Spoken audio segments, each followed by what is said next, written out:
Kovela lom nakazunga anuam lam mabiang kapantrina lim naturug nei dum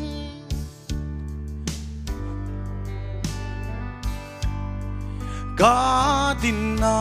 munka lo hayani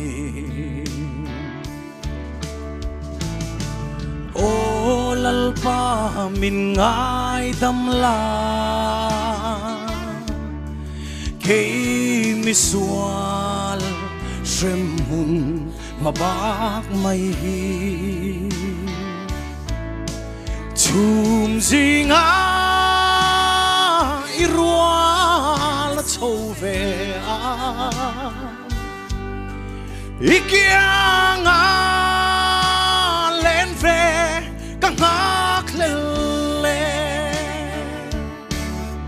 kovel hausak na hui tumin Vinh thân na te ka lo ngai lua Kovel nei dum ma thei top chua lain Gadina mun ka lo hayani O lalpa min ngai damla kei misual shrem mun mabak mai hi chum zinga irwala chove a ikianga len ve kangak lele